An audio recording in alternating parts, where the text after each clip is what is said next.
Coucou, j'espère que vous allez bien. Bon, ça fait au moins 3 fois que je refais cette vidéo parce qu'Instagram me dit que ma vidéo est beaucoup trop longue pour leur IGTV alors qu'elle fait tout juste 10 minutes. Enfin bref, ce n'est pas le sujet. Aujourd'hui, on va parler de la dyslexie. Voilà, la dyslexie, dysnumérie, dysorthographie. Voilà, et je vais m'adresser surtout aux jeunes. Les parents aussi peuvent écouter, enfin tout le monde peut écouter. Mais ce premier point, déjà pourquoi je le fais là? Parce que je veux donner de la force aux jeunes, qu'il ne faut pas s'arrêter, pardon, à ce diagnostic-là en disant mais j'arrive pas à lire, j'arrive pas à écrire, j'arrive pas à aligner de mots, je sais pas faire de tournure de phrases correctes, je capte rien en français, les maths, alors n'en parlons pas, je suis perdue. De toute façon, moi, le but dans ma vie, c'était de faire, je sais pas, moi, n'importe quoi, médecin, infirmier, je voulais monter ma boîte dans la menuiserie, mais jamais j'y arriverai, faire des calculs, machin. Alors ça déjà tu te le mets pas dans la tête. Parce que si vraiment ça te fait kiffer de couper du bois et de monter ta boîte, ben tu vas la monter ta boîte et tu vas prendre ton sac à dos et tu vas te mettre tout ce qui est possible dedans, tout ce qui peut forger ton caractère et tout ce qui est ok avec toi et toi-même. Voilà, ça c'est le premier point. C'est-à-dire qu'il ne faut pas se mettre d'auto-barrière. C'est interdit. Voilà. Comme tout handicap, on ne se met pas de barrière. D'accord? Au collège, au lycée, tu trouves ton organisation. Au collège, c'est un peu compliqué, surtout 6e, 5e, on tâtonne, c'est une nouvelle organisation, il y a plusieurs cours, on a plusieurs profs, c'est un peu... je vais vraiment parler aux jeunes, donc je vais employer des mots exprès pour eux. Mais c'est un peu le dawa, c'est un peu le bazar, que ce soit dans ta tête, dans les cours, c'est une explosion d'informations, surtout là on est à la rentrée, et ben tu vas tâtonner, et ben des fois tu vas peut-être au début, je sais pas, écrire tous tes cours sur des cahiers,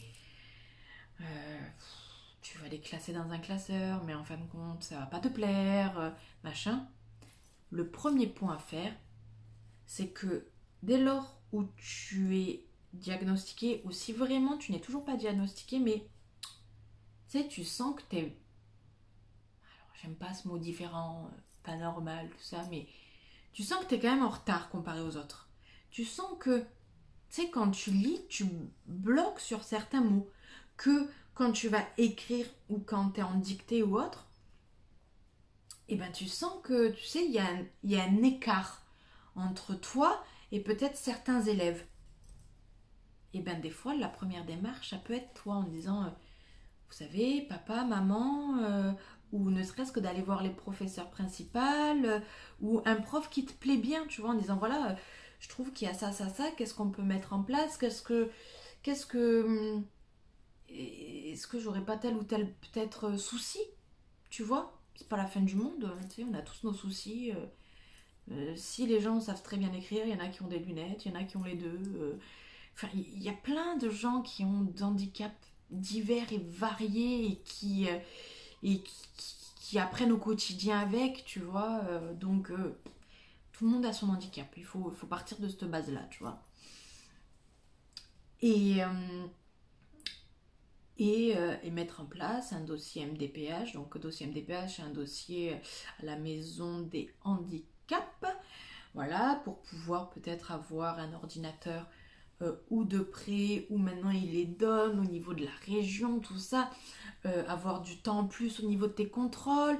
Bon, maintenant, il y a beaucoup de lycéens, je crois, qui mettent les cours directement sur l'ordinateur, mais peut-être, ben, certains cours pour toi, peut-être la géo, où tu sais, c'est beaucoup des dates, c'est beaucoup visuel, peut-être que toi, tu es beaucoup plus visuel et auditif, donc peut-être plus te concentrer et rien écrire. Moi, à la fin, c'était ça, hein, l'histoire, je n'écrivais plus rien, ou très très peu. J'avais toujours mon petit crayon, tout ça, dès qu'il y avait des trucs qui me paraissaient intéressants, certains schémas, tout ça, je les refaisais à ma sauce. mais la plupart me les envoyaient, me les imprimaient, et comme j'avais ce dossier pour appuyer, c'était ok avec le lycée, le collège, surtout que moi quand enfin ça fait combien de temps? Ça fait 16 ans, plus, je ne sais pas, 10, 12 ans, 16, je sais pas qui s'est passé ça, et ça commençait à être un peu à la mode, on va dire, ça commençait à être un petit peu dans les mœurs, on va dire, on était un peu plus ok avec tout ça, et là vraiment c'est plus ok, vraiment. C'est un peu plus rentré dans les mœurs, c'est tout, c'est ok que les gens sont comme ça. Alors il y a encore certains profs qui sont là, c'est des enfants de teubés, non, t'es pas teubé, t'es pas plus à la ramasse que d'autres, juste t'as des difficultés. Et ceux qui veulent pas comprendre, que ce soit tes potes ou que ce soit des profs, laisse-les. Laisse-les, toi, trouve-toi ton organisation, trouve-toi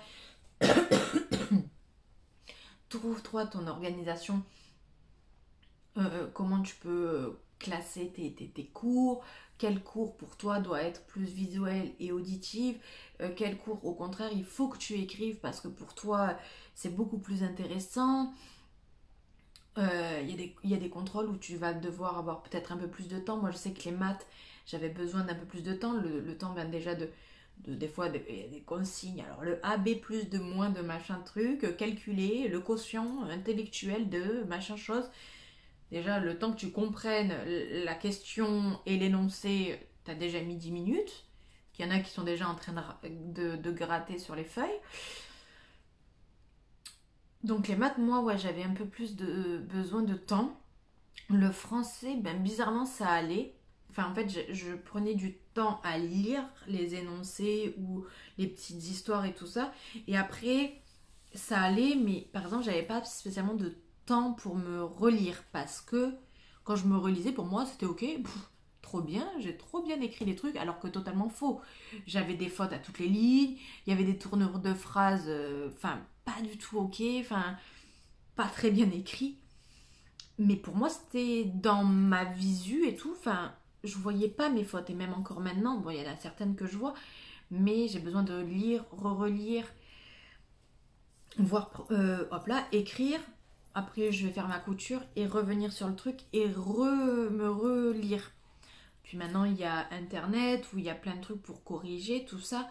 Il faut que tu trouves vraiment tes outils à toi. Parce que le dyslexique qui est à côté de toi et toi, c'est vous allez avoir votre organisation qui va être différente. Et pour nous, si c'est classé sur papier, c'est classé dans notre tête. Voilà. Moi, en tout cas, c'est comme ça que je l'ai vu quand j'ai pu être totalement déscolarisée et j'ai été dans une école, oui, totalement déscolarisée où on a repris toutes les bases, tout ça, tout ça. Je ne comprends pas d'ailleurs pourquoi il n'y a pas plus d'écoles comme ça. Cette école a fermé à Montpellier. Enfin bref, alors que ça a aidé des dizaines et des dizaines de jeunes et d'adultes maintenant, dont moi. Et, et donc chacun avait son organisation, chacun avait sa façon de voir les choses. Donc il faut que tu trouves ton truc. Il faut que tu te sentes un minimum entouré au niveau de tes professeurs. Et que dès que tu te sens pas entouré, il faut que tu te prennes en main et que tu dises ok, ce prof il pige rien à ça, c'est pas de sa faute. Voilà, c'est pas de sa faute. Il est de l'ancienne génération, je crache pas sur ça, hein. Il est de l'ancienne génération ou autre, et ben il n'a pas vécu avec tout ça, tu vois, et tout le monde n'est pas calé sur tous les sujets, tu vois. Et que toi tu te dis bon voilà, dans ce cours-là, je vais devoir donner encore plus de moi-même, plus de ma comment ça s'appelle. Moi, il faut que je donne plus de moi-même parce que sinon tu sais que tu vas être perdu. Tu sais que si tu décroches, tu vas prendre beaucoup trop d'écart. Donc, à ce cours-là, vraiment trouver l'organisation. Vraiment le truc qui va faire que tu vas pas décrocher. Tu vois? Et ne te fie pas à tes notes. ne te fie pas à tes notes. Un petit peu, bien sûr, pour voir l'évolution, tu vois. Mais en début d'année, surtout, ne te fie pas à tes notes. Vraiment, c'est pas... comment dire? Oui, il faut s'y fier un peu, voilà, pour voir l'évolution, tout ça. Mais te dire, voilà, dans telle matière, même déjà, des gens qui ne sont pas dyslexiques ne sont pas professionnels dans toutes les matières, tu vois. Tu peux parler à tous tes copains, ils sont pas super bons en maths, plus super bons en français, plus super bons en histoire géo, plus machin. Non, non, non, non. Il y en a où, ben ouais, ils vont plus décrocher en vie de la Terre, ou je sais plus c'est quoi là, SVT, tu vois, parce que la science, le machin, ça les intéresse pas, parce qu'ils ne trouvent pas ça logique, ou je ne sais quoi. Mais ils vont être super calés en maths, super calés en français. Voilà. Et tu verras, à part, il y en a qui sont calés en tout, il y a de tout pour faire un monde, tu vois. Mais, et toi, c'est pareil. Il y a des trucs où tu vas être super calé, où tu vas avoir de la logique, parce que la plupart du temps, les dyslexiques sont très logiques. Voilà, il faut que ce soit logique, rationnel. D'où le fait que des fois, ben, bizarrement, même si on est un peu numérique, tu vois, sur les bords on y arrive quand même plus ou moins bien, tu vois, en maths. C'est ça où la logique est pas très logique. C'est-à-dire que moi, je vais bloquer sur les 60, 70. Je vais m'y reprendre plusieurs fois, même en 11 et 12. J'ai besoin de me dire 10, 11, 11, 1, 1, 12, 1, 2. Tu vois. Et encore maintenant, tu vois, et je vais avoir 28 ans. Et pourtant, enfin, 11 et 12, quoi. Mais pourtant, moi, je les inverse. Tu vois. Et mon cerveau, il n'y arrive pas. Et j'ai beau me faire des tips avec les doigts, enfin, me donner des clés avec les doigts, les machins. Non, je suis obligée de, dès qu'il y a 11 ou 12, dès qu'on me dit le numéro 06, 11, 11, tac, 71, 71, donc 7, 1. Tu vois, je suis obligée de me le remettre dans la tête, tu vois, de me refaire des petits trucs, mais dans ma tête. Mais à côté de ça, sur un tableau Excel, nickel. Je gère super bien, donc ça, plus machin, plus truc. Tu vois, bon, à part si les trucs ou certains, ben, si t'as pas bien cliqué sur tes cases, ben ça te fait un mauvais calcul, tu vois.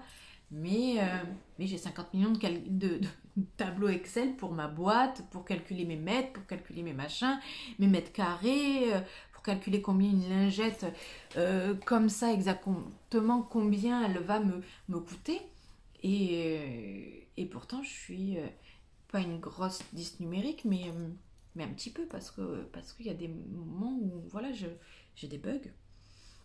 Donc voilà, donc là la première vidéo c'était vraiment pour trouver te trouver à l'aise, te sentir ok avec les cours, te sentir entouré avec des pédopsychiatres, des orthophonistes. Il y a maintenant la plupart des villes sont avec des CMPEA, alors je ne sais pas si tu peux y aller de toi-même. Je crois que dès que tu as ta carte vitale, tu sais que tu as 16 ans, c'est ça, c'est à 16 ans qu'on a notre carte vitale, je sais que tu peux y aller. Tu vois, s'il y a des soucis avec tes parents ou autres, je sais que tu peux y aller de toi-même. Il faut que toi, tu sois confiant pour toi. Parce que personne, même si tes parents ont beau t'entourer, te soutenir, ça c'est cool, c'est un gros plus, tu vois. Il y a certains parents, il ne faut pas leur en vouloir, ils peuvent être débordés de cet handicap. Parce que pour eux, ils ont toujours su lire, toujours su écrire. Ce n'est pas une pierre que je jette, hein, pas du tout. Mais ils sont débordés, ils comprennent pas, ils y arrivent pas. Enfin, c'est comme certains parents où leurs enfants sont autistes et au début, ben, c'est compliqué pour eux de mettre des choses en place. Ils le font parce qu'ils sont aidés, mais ils comprennent pas, tu vois, tout ça.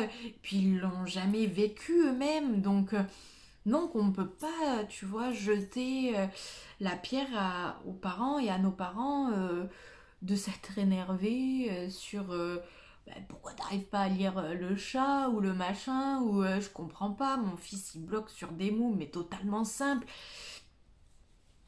On peut pas parce qu'ils l'ont pas vécu. Tu vois, c'est tout nouveau pour eux. Et même, il y a des parents qui l'ont vécu, et ils sont là, et ils se disent, putain, mais je lui ai sûrement donné, ou machin, mais comment ça va se passer, donc voilà. Bon, enfin bref, les parents, c'est un autre sujet, c'est délicat, mais il faut que tu te sentes entouré, et il faut que tu trouves ton droit chemin. Voilà. Je ferai d'autres vidéos. Je te souhaite une, un bon... Comment ça s'appelle? Un bon... Un bon déroulement, on va dire. Une bonne organisation, voilà. Comme la vidéo, c'était une bonne organisation, une bonne confiance en toi. La confiance en toi te sauvera. Voilà. Plein de bisous. Si d'autres vidéos t'intéressent, n'hésite pas surtout à liker, comme ça au moins je sais si c'est intéressant. Et t'abonner si tu as envie, tout ça, mais surtout à liker pour qu'au moins je puisse. Et si tu as d'autres questions, n'hésite pas à les mettre en commentaire. Voilà. Plein de bisous!